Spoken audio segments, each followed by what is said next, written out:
This week on Life, Happiness, and the Pursuit of Balance, we are talking about emotional eating.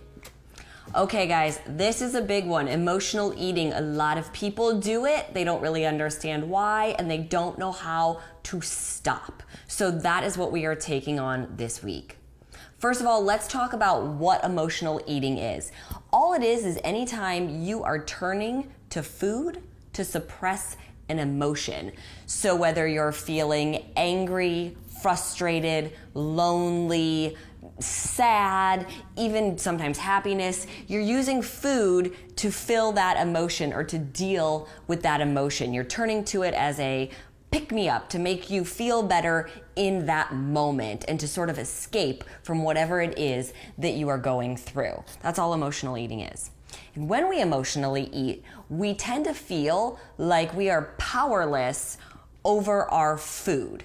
And that's not really accurate. That's not really where emotional eating is coming from. It's actually coming more from feeling powerless over our emotions. And that's what we're not connecting. So we feel like we have no willpower over our food, but really we're not in control of our emotions. Instead, we're turning to that food, like I said, to suppress that emotion or to be a pick-me-up and that sort of thing. And then you're wondering why you don't have willpower to control what you're eating. So in order to deal with our emotional eating, the first thing that we need to do is identify our trigger. This is huge. This is priority number one, is to say, what is triggering me to turn to food and mindlessly eat? Is it that feeling of loneliness? Is that feeling of sadness, of anger, of stress, of frustration? Maybe you're at work and you've got a deadline or your boss is breathing down your neck or something like that and you're stressed out, and before you know it, you're in the break room and you're eating the box of donuts that's been sitting there all day, or you're at the vending machine getting chips and chugging soda and you're just doing this. You're just putting food in your face without even realizing it, because you have all this anxiety and stress and emotion built up in your body, and you're trying to find something to help you deal with it. The good news is you are not powerless over your food, and you are not powerless over your emotions. You need to become aware of your emotions. So identifying what that trigger is for you that causes you to go mindlessly eat, that's going to be the first step. If you can say, oh, I realize when I'm stressed out is when I go reach for the chips, or I go into the refrigerator or the freezer and I start eating ice cream, or I'm in the pantry looking for cookies. If you can identify what the emotion is, that's the first step in the right direction. And then the next thing you need to do is become mindful of your eating. So when you get triggered and you feel that stress, or when you're sitting on the couch bored, or it's the weekend and everybody's out and you're feeling lonely, and you start to have that overwhelming emotion come up on you and you walk into the kitchen, you need to take a moment, take a deep breath and say, am I actually hungry, or am I just looking to deal with an emotion with food? If you can become mindful of it, you can control it.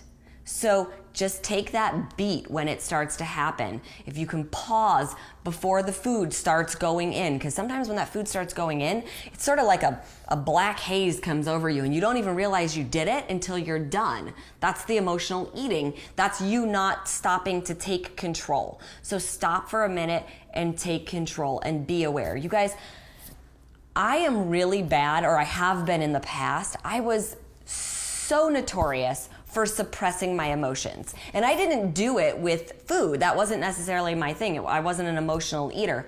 But I was really good at suppressing my emotions. Like, it was a running joke between me and my friends. I would always say, like, I buried it inside me like Jimmy Hoffa. That emotion is never coming out, especially if I got hurt or was feeling really angry about something. I would just shove it down inside of me. And that's no way to live, no matter what, because when you suppress emotion into your body, be it with food or any other way of doing it, it's gonna manifest in some other way. It's gonna come out as disease later on in life, come out as weight gain, weight loss, depression. All these things can be triggered from suppressing your emotions. So don't do it. identify that trigger, be mindful of it, and then here's the hard part. I want you to feel your feelings. This is a big one. You have to feel it. The only way to get over a feeling is to go through it. You cannot bury it deep down inside of you. That's what I was just saying. All of that is going to become suppressed and it's going to manifest into something else. So all that icky, yucky feeling of sadness, of loneliness, of hurt, of anger, of stress, whatever it might be, feel it. It's not going to kill you. You're going to get through it. You're going to get over it. And hopefully you're going to come out the other side a little bit stronger and a little bit more self-aware because you took the time to actually deal with the emotion and to deal with it in a healthy manner instead of with food. And that is our last step, is to deal with it in a healthy manner. So to find a new way to deal with our emotions instead of the mindless emotional eating. So maybe when you're stressed out, you call somebody, you call a friend, you talk to them. If you're sad, make plans with somebody, go do something, go volunteer. If you're bored, go exercise or go for a walk, go see a movie, whatever it might be. Do something that takes you out of that emotion that you're feeling and puts you in a better place. Because this is the only way to get over emotional eating and to stop the vicious cycle. There's a really important difference between being hungry and being emotionally hungry. When you're just hungry for food, like your body actually needs food, any food will sound good. Be it fruit, vegetables, healthy protein, whatever it might be. You're hungry, you'll go in the kitchen, you'll make yourself a meal, and you'll eat.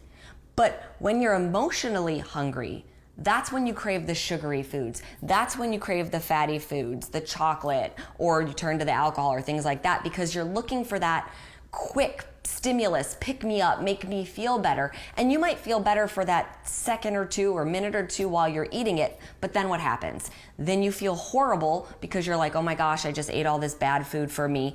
And then you start to beat yourself up about it and you end up in this vicious downward spiral of, I ate the food because I was emotional and now I'm emotional because I ate the food and so then I'm going to eat the food again, and it just keeps going around and around and around.